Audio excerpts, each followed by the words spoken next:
Greetings and salutations. Let's take a look at the SIL9-R Suppressor I used at the Hämärähomma nighttime SRA match. Just to piss off my American audience, this cost me just 240 euros of my hard-earned money, and it was delivered straight to my home. Zero paperwork. Well, here it is. Came bubble wrapped with instructions wrote over it. The tube itself is 18.5 centimeters long and 34 millimeters wide. It weighs 245 grams. Only markings are down here: the model and caliber, thread pattern and serial number. This can be dismantled for maintenance.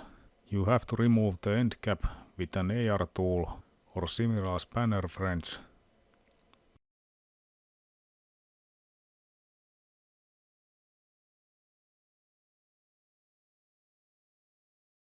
If the can is clean, out comes a monolithic baffle stack and an O-ring. You can also remove the back cap, which is useful if the baffle stack should be stuck with carbon. So, this is what the entire thing contains. The tail cap has some hollowing inside it that seems to form one baffle inside and another one at the front.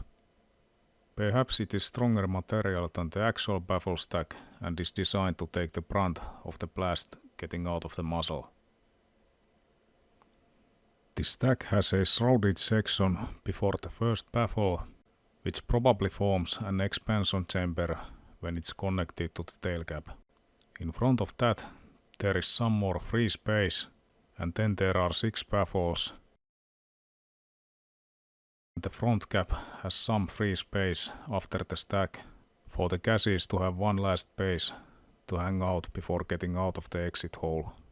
The tube and the caps look like they are made of anodized aluminum, not sure of the baffles themselves.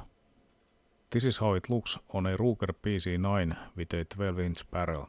Let's see or hear how it actually works on a direct blowback PCC. I'll start by verifying that my self-loads are actually subsonic.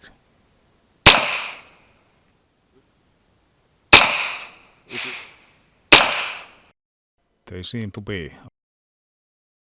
Since I do not have access to a good enough decibel meter, I'll just record shoot with can off, can with supersonics and can with subsonics.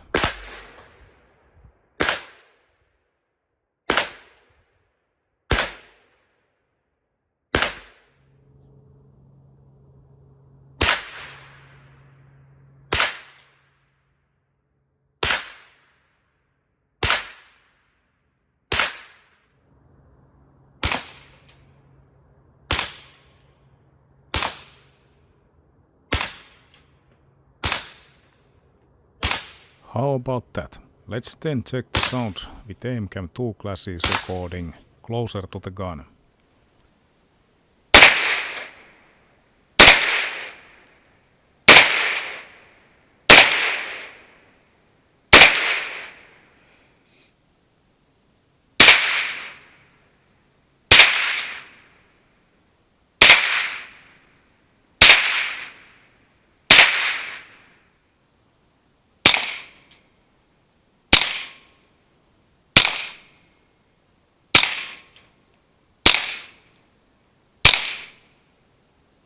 Alright, hopefully this gives you an idea how the suppressor sounds and how it is set up.